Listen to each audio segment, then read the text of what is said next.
We have Larrys Mabiala with us today. I started the soccer ladder because I'm a soccer mom. Liam is in his first year with Red Bull Academy. Um, it's an amazing journey, but it's also an overwhelming journey. Like, there's so much to know and to learn. So, what better than to talk to people like you, players, coaches, people that have been on this journey? So, with that, welcome. Thank you. Thank you. I really appreciate the invitation. Tell us about your soccer journey. Wow, my soccer journey started. I've always been playing soccer. As far as I can remember, even before I was able to walk. I had the ball in my feet, and this is basically how it started. And then, obviously, when I was able to walk, playing soccer in the house, we have a very tiny apartment, and I was nutmegging my mom in the kitchen, like things like you know what it is. I can relate. So that this is what I was doing, and then by the age of I'd say three or four, I started playing outside a lot with my friends. At five, I joined my first club back in the suburbs of Paris. But I was the youngest one because to be able to play for a team in France, you're supposed to be six. But I was good enough, and they closed their eyes on my age, and I just played with them in a club at six. So that was it, and then I was playing in the same club almost until I'd say 10. 10 is when I went to middle school, so sixth grade. I went to sixth grade, and I joined like a soccer. That was a soccer school, so it was a normal school, but also a soccer school for like kind of special talents. I joined because there was a contest, so they were testing us on our technical abilities, how we were able to juggle the ball. So the contest was 50 juggle with the right, 50 juggle with the left, 30 with the headers, and then it was 15 with the inside of the foot, 15 with the outside of the foot. They would take our time on the driving the ball in between cones and all that. A lot of drills, and then by the end, the second day was games, and they out of 100 kids, I think we were 100 kids. They just kept 20 kids, 20 kids, and I was able to reach that. And so that was training practice every Monday, Wednesdays, and Friday. No, what Mondays, Wednesdays, and Fridays. And at the time, I know that now in clubs, because things have evolved a lot, team clubs are basically practicing almost every day. But at the time, it was a lot to train 3 times a day. I'm talking about that. That was in the end of the 90s. So clubs were basically only practicing maybe once, or maybe if you were lucky, twice. But to be able to practice like that 3 times a week with the school and one time with my club was making a four days practice every week, and then game on the weekend. So going forward, I've been doing that for like 3 years, and then I made another contest, which started in the city. Then from the city, it was more of a kind of like the whole area, and then we came to the state and to the national final, which happened at Clairefontaine. Clairefontaine is, for us French, is the biggest thing, the biggest thing you can reach, because this is where the French national team and all the national teams gathers when they have to prepare and get ready for a competition. And it was the same thing, juggles and everything, and then games. And I've always been able to reach the next level until I reached the final at Clairefontaine. And going over there, I was the only player who made it out of an amateur club. So when I received the list of all the players who were able to participate into this final, there was all the names of the players who were there and the clubs they were playing for. So I received it, and I would see like players from PSG, Monaco, Lens, no, like all the big clubs in France, and I was the only one coming from a very small club nobody heard of, and I was like, at first shaking. That is wow. That's That's wild. awesome. That was interesting for me. I was not ready for that, and I remember telling my dad that I was, like scared to go there, and my dad just told me, you've been doing the right thing for so long. This is going to be your chance to be able to get to the next level, right? And then right after that, I went to so I got injured playing a game, but going that was a 1 week trial, but going back home, I received phone calls from all the academies in France. So PSG contacted me, Lens, Monaco, and everybody like Strasbourg, like all the clubs contacted me, and I just decided to go to PSG. Oh, I just decided. Just a small decision. Yeah, absolutely. I had the choice, and I made the choice to go for PSG because that was, my club of heart. I was not far from home, and I didn't want to go that far. Monaco was very far away from home, and I didn't want to go this far. So this is why I made the decision to go to PSG, where I stayed for 3.5 years, 4 years, and then I signed professional at 17. Mm, Wow. That's that's crazy. that's a story. That's awesome. That's a full detailed, basically almost fully detailed um, journey. So you just mentioned you came through the PSG Academy system, which is known for producing top talent. What was that experience like? The experience was amazing because, I was coming from this tiny club where I was among the best, like top two, top three, and I wasn't three. No, I'm kidding. Now I was like among the top players. And when I joined the PSG Academy, I was not the best anymore. Like I was just random, average, and I would see a lot of great players. So I was like, okay, this is going to be interesting because I've been working for so long. So when I'm talking about working, it's basically since I started playing soccer at home in my parents' tiny apartment to reach that level. And I became among the best of where I was, but then I reached that and I wasn't the best anymore. So I've been working so much to be out there that now it's almost like it doesn't count anymore. Now I have to do two, three times, four times more to be able to get to that next level, which I did. So it was a lot of, I'd say mental resilience. This is the word that would describe the best how I had to transfer my abilities. Like everything before that was about technicity, physical abilities, and all that. But when I reached that level, it was more about the mental resilience, definitely. Oh, for sure. Yeah, there has to be a moment where you're like, "Wow, how am I going to handle this or how am I going to keep up and keep going and get better and stay on this level?" That was really difficult to see. That was really difficult to see because they were very talented, and there are many things that made the difference, but definitely mental resilience was the one. What advice would you give to young players trying to go pro? I'd say, in my own case and what I can observe now, there are three things that I think that are very important. Obviously, I talked about mental resilience, but I'd say, the determination. Like there's something that I call the three Ds. So it's about determination, it's about dedication, and it's about discipline because it starts with the determination. You at first for me it was just like a dream. It was not necessarily something I was tapping into or already wanted to do. That was me watching all the big players on TV, and I was like, oh, that must be cool. So just a dream. When did like that dream become reality? When I reached the PSG Academy, when I went to the academy, I was not going that far away, but it was still like leaving the household at 14 years old.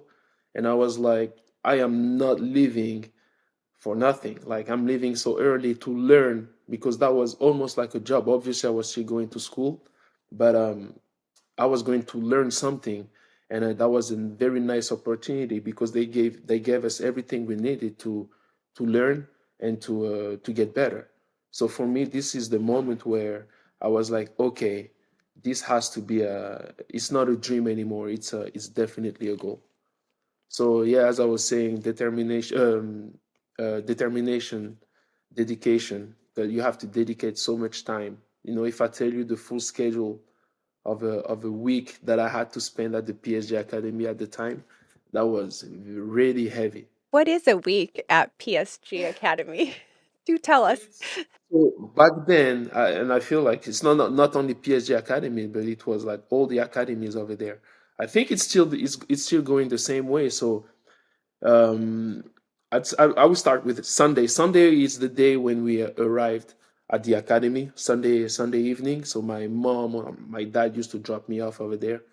Um, then Monday was almost a full day of school. So we started school at 8:30, from 8:30 to 5 school, and then 5:30, I think no, 4:30, sorry, so 8:34 to 4:30. Then 5:30 we had a practice, so it was a 1.5 hour of practice on a Monday. And then 7:30 dinner, go to bed or whatever. It's hard to go to bed early with all the friends and everything, but you have to go to bed. And then Tuesday, Wednesdays are really similar days. Waking up early, breakfast at before 8:45, then 10 you have to be on the field for the first training session of the day, so which is the second of the week, from 10 to 11:30. Then we're done. We go for lunch. Then we have school from 1:30 to 3:30, or 1:30 to 4, and then 5 second training session of the day. Uh, and then after that, dinner 7:30. Then same, going back. You're exhausted of the day because it was a very long day. You go to bed. Same thing on Wednesday. So that's already 5 training sessions in 3 days. Then Thursday was uh, practice in the morning. So same, waking up early, waking up something at around 7 or something like that. Breakfast before 8:45. We're on the field at 10 for the sixth training session of the day already, until usually Thursdays were a little bit lighter training sessions. So 10 to 11. And then after that, we had school from 1 to 5. And same thing on Friday as Thursday. And then game on Saturday. Game on Saturday. I was going, sorry, Friday after the what do you call that, the school, I would go back home. So I would go back home every weekend. So that was the one thing I was lucky about, that I was able to go back home every weekend. But when you playing, if I had decided, for example, to go to Monaco, I would have to stay over there for the whole year. So I was lucky enough to go back every weekend, to go back home every weekend. um, and then go back home, come back on Saturday to play the game. After the game, I would go back home, and Sunday, same thing again. But the thing with my dad was that he was so, like, on top of everything. He would not let me sleep in on the Sunday morning, even though I had so much like going on in the week. He would wake me up in the like early on Sundays, and he would tell me that, okay, you have to go and practice. So I would still go on the Sunday morning and practice on my own by myself. Wow. Yeah, that's probably just to keep you like on your schedule, right? Like, can you imagine if you would have slept in and I don't know. I don't know. I think that would just be harder. Like, Yeah, but you can think that, you can also argue that this is probably maybe the one thing that made the difference, because I'm pretty sure that not everyone is doing that. yeah, oh yeah, for Mhm. sure. Can you imagine, Lee? No. Okay, so you've played in both Europe and MLS. You played with Portland Timbers. What are some of the biggest differences in development and playing style between the two? I would say that so in players development, especially like youth player development, the difference relay in, it's sad to say, but I'd say it's into the difference between being exclusive in the US and inclusive in Europe. When I talk about that, I'm mostly talking about like the pay to play system and almost free to play system in Europe. Because when you look at the two systems, when you go to Europe, players, it's not that expensive to go and play for a team. What makes the difference is that you most likely going to have every type of player. Obviously, the ones that are coming from wealthy families and also the ones that are coming from non-wealthy families, right? And most of the time, what happens is that the most talented players are coming from those families who are not like necessarily wealthy, and they come and they still have a chance in Europe to come and perform and make their way. For example, from my own case, if it was all about pay to play system, I would never be able to become professional, and that's the case of a lot of players, like a lot of the stars that you can see over there in the French national team or Spain or Germany and all that, or England, for example. But in here, and also in Europe, is that they're really focused on development. So they acknowledge and understand the fact that it's not about wins and lose, but it's more about development. So that the wins and lose ratio is probably around like the 50-60%, unless you really play for the PSG Academy or things like that, where they expect you obviously to get more results. But in here, it's more about wins and losses. Like families, players are only happy and feel like they are developing if they are winning on the weekend. And this is the biggest difference, I'd say, between Europe and the US. Oh, I love hearing that. Yeah. Yeah. I feel like, Lee, and you can tell me if I'm wrong, but I feel like with Red Bull, well, where he's at right now, his age group, they're not really that concerned with winning. Do you think? The only time they're concerned about winning is like against like our rivals like NYCFC or Philly Union or like bigger clubs, I should Yeah. say. Yeah, I mean, it's also normal. I can understand. At the end of the day, you don't want to lose. Like, even you, especially at this age, you don't want to lose. But the thing is, why it's important to also taste losing, it's that it's going to help you actually focus on what doesn't work. Because if you only win every weekend, there are so many things that you are going to overlook that are going to come right back in your face later on. And since you've never been focusing on that, you'll be like kind of surprised and not ready to um to assess those things and to develop those things. But when you go through the phase of, okay, I win here, I lose here. Okay, why did I lose? Why did I win? I won because that. Okay, this is good. I won. I will keep that. But on the other hand, we lost because, for example, this didn't work. Okay, we are going to focus on this because it didn't work. So that you get a better and more complete development. You definitely play better too when you're like more challenged and Yes, yeah, yes. Yeah. it's a better learning opportunity. Were there moments when you almost gave up on your dream? And how did you stay mentally strong? Honestly, never. This is crazy, but never. Why? Because I feel like my dad installed something like a system that was just made to to to address everything and to succeed at the end of the day, right? Like, for example, I was telling you that I've never been playing into a big club until I reached the PSG Academy.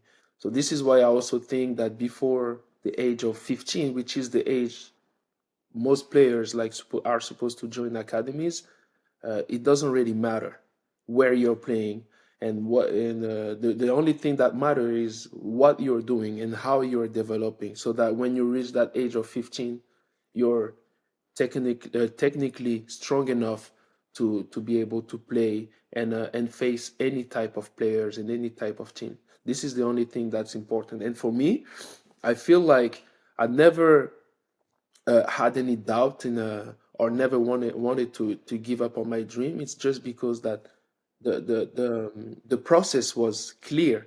Like I had the process, I had steps, I had a plan, and the plan was just falling off like right after the other. So playing at home with my dad. So it started as I said, at home, obviously playing at home soccer, and then watching games with my father, who was explaining me like the game when I was a little bit more able to understand what was going on, and then playing for a club, not necessarily the biggest club. I was playing in a club that was not even in my city. My dad left all my friends play for one club because this club was the club that was getting the most wins and everything. It was like, I'm going to challenge you and you are going to go on this other club that's less famous, but you're actually going to be developed the right way. So that, and after that, joining the school, the soccer school, where I was able to develop a little bit more, technically and all that. And then everything was just there, and obviously there were some challenges sometimes. As I said, my dad, for example, when I was going to play outside, he was giving me challenges. Okay, when you come back by the end of the week or by the end of the month, I want you to be able to juggle the ball like 50 times with your left. I was purely right footed. I could not use my left foot for anything. So that was a big challenge. I had to go outside. And when I was not dribbling and all that, I was juggling the ball as much as I could. Sometimes I would reach those goals. Sometimes I wasn't. And, so everything was just there. And yeah, I'd say that I didn't have any moment where I wanted to give up or anything like that. Yeah. Yeah. Oh, that's awesome. Yeah. So Liam's almost 12. At what age do you think kids like it becomes a lot of self-motivation versus like parents pushing the kids? 10, 11. I'd say 10, 11 is about the age where it has to come from internally. This is when you know that if the kid really wants to make it, if by the age of 13 it's still about the parents who have to think about anything, the schedule, about how to make their pack their bags, about what to like maybe eat or What to whatever, eat? Yeah. what to, like all these things. That means that there's not enough self motivation, and it's going to hinder the chances because on the other hand, there are so many other kids who are taking this thing much more seriously, and they are going to have more chances, definitely. Who are the most influential people during your youth development? The first one is my father. Yeah, we can Yeah. already get that idea. Yeah, my father is definitely the one who was the most influential, and he comes from a military background. So his father was a military, and he gave me that education. Well, that was like very hard love, and but at the end of the day, it was very beneficial for me because it helped me to become the person I am right now. And I'd say there was also one coach that was my coach in like my smallest club. He actually is the one who told me that because when I started, I wanted to play as a number 10. So I was like a maestro type of player, was dribbling all the time, was not passing the ball, was doing everything by myself. I was like really gifted technically. And he came one day, I think I was 8. He told me, "You're doing all that, but remember what I'm telling you." He was like, "You are not going to play as a professional in this position. Your position is going to be central defender." And 10 years later, I signed professional as a central defender. Wow. What? Oh my gosh.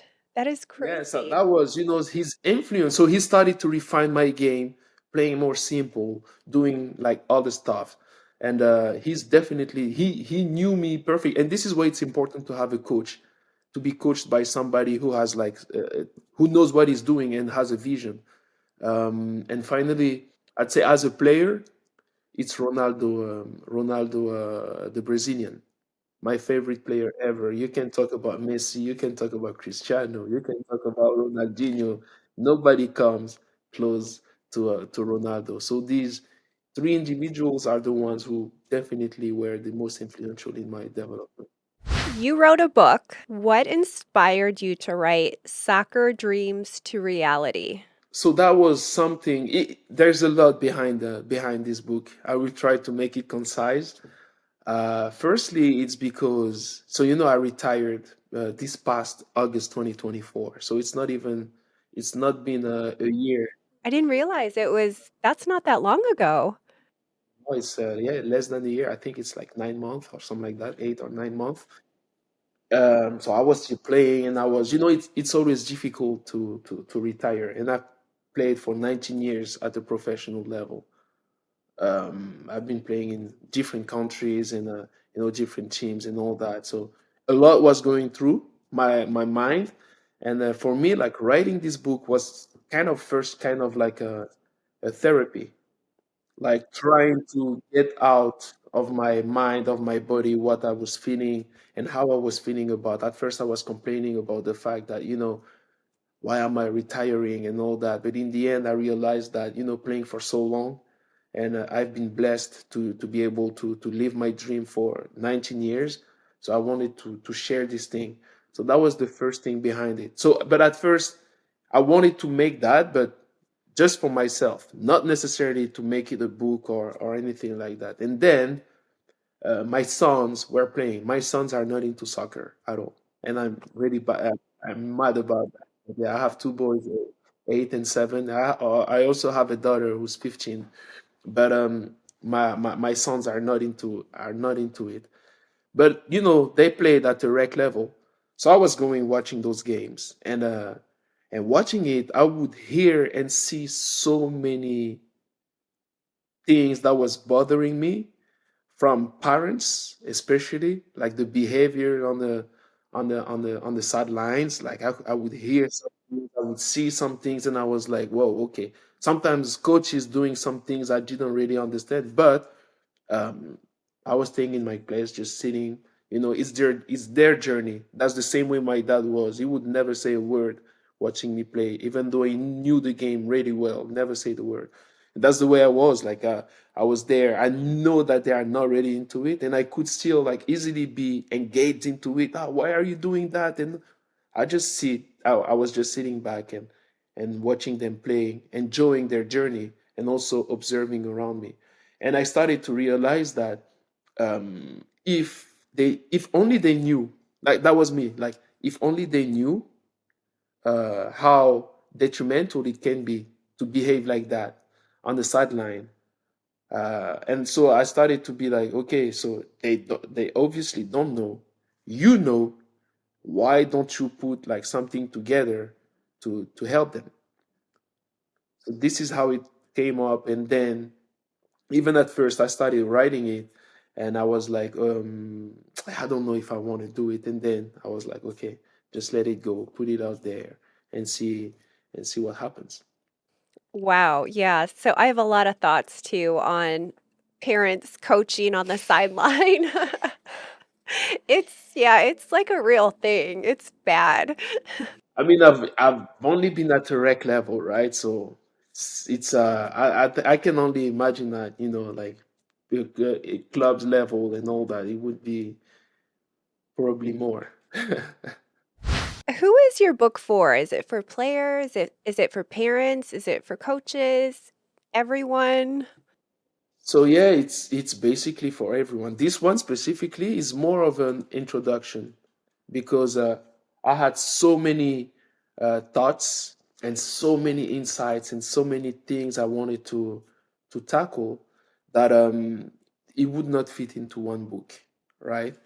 And then at first I was like, okay, I'm gonna write it, but like I think people need to know who's the writer because I'm not Messi or Ronaldo. A lot of people don't even know me.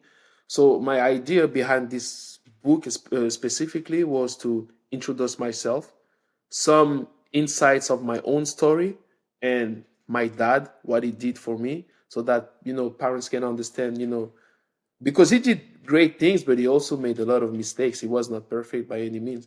But it's me now as a pro who's been able to do that and for so long and everything that I was like, okay, I'm going to make it an introductory book. So this is just an introductory book. This one.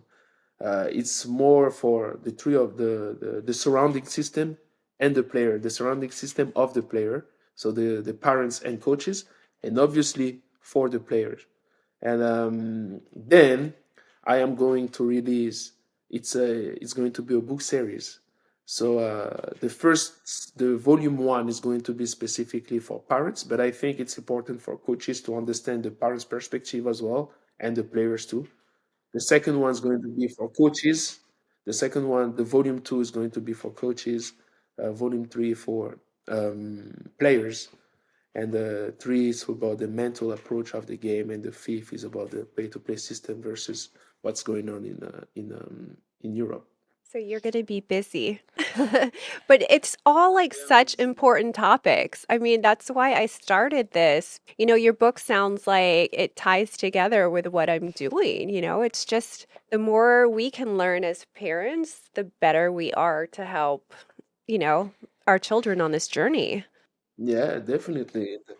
I'm always happy to see initiatives like yours, because it's important to kind of educate and inform as many parents as possible, because soccer is pretty new it's a very young sport in the US, right? So I feel like we know how to tackle basketball, American football, baseball in here, because these are the ones that are really into the country. Soccer is something different, and it's also, when you think about it, you that's the only sport that you play with your feet, right? And if you think deeper, it's like your feet are the part of your body that are the furthest away from your brain. So it's something that's totally different, that you have to approach. What are key traits you believe young players need to make it to the top level? So I feel like the most important thing, especially in 2025, we are trying to generate, to create uh, overall very complete players. So very technical, physical, uh, and yeah, physical and technical. But I believe that we overlook the mental approach way too much. So I'd say that, because when you come to you will reach a point where everybody is going to be at least as technical as you are, unless you're really, really talented. Everybody is going to be as athletic as you are. You always find somebody who's as fast as you, or can run for way longer than you. So what's going to make the difference there is the mental approach. I like watching, like, not even into soccer, but like into basketball. There's somebody that fascinates me a lot. That's Draymond Green from the Golden State Warrior. That he knows what he's capable of, but what he brings to the table is unmatched in the whole league. It's his mental approach, he's the way he goes on the field, and I think that this is something that can really, really make the difference. When we talk about mental, it's not only about being resilient and all that, but being able to go through the difficulties, being able to be a very good teammate to your team, very being able to all these things ties into the mental approach, and that's something that players need to focus on a lot more, especially reaching this age of 15. But to be able to get there at that moment, it starts like a little bit earlier, to implement this a little bit, year after year after year, to be able to get there, ready, and being a difference maker at that moment. Oh, that's great advice. Yeah, it's so true. Everyone's going to be on an even playing ground, and it's totally the mental game that's going to like bring someone forward. I want to end with what advice you have for the parents. Huh. I mean, just a short question. Now, honestly, for the parents, I'd say, um, the one of the most important thing is to get informed and to educate themselves about the game. Spending time with the kids, or being they have to be more than just the chauffeur. They have to be more than just the person, the individual who's going to take them to the game and come back, by, and I think that comes to inform themselves way more so that they can have meaningful conversations about, the development, about the practice, about the games that they are playing. And it's going to help and tie, a kind of a bond that is going to be needed by the child at some point to make the difference. Yeah, that's great advice. Do you feel that way with your dad and I? Yeah, sometimes. Yeah. Sometimes. Yeah, well, something we have to work on then. I mean, it can be time consuming. We are all busy. Myself, I have 3 kids, and I know how hard it can be. But making the effort now will be rewarded. I'd say in the end, definitely. Hey, real quick, do you know Greg Garza? Yes, I do. Yeah, so is that how we all connected? Was through Greg, kind of, sorta? Probably, probably. I saw the previous episode with Greg, or some of the shots that you guys took.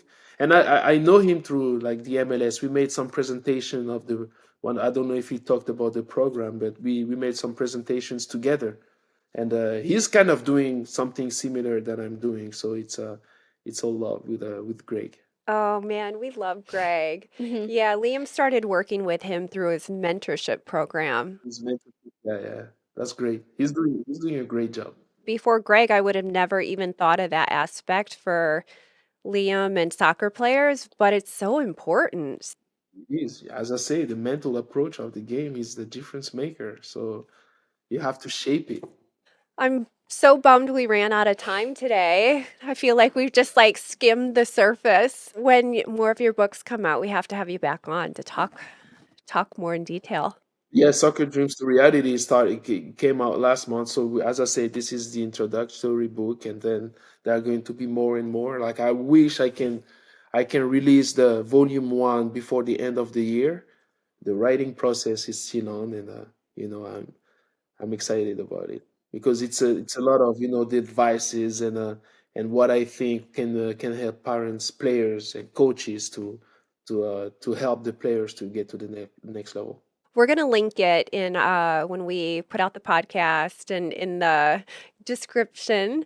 We will definitely link your book and all your handles.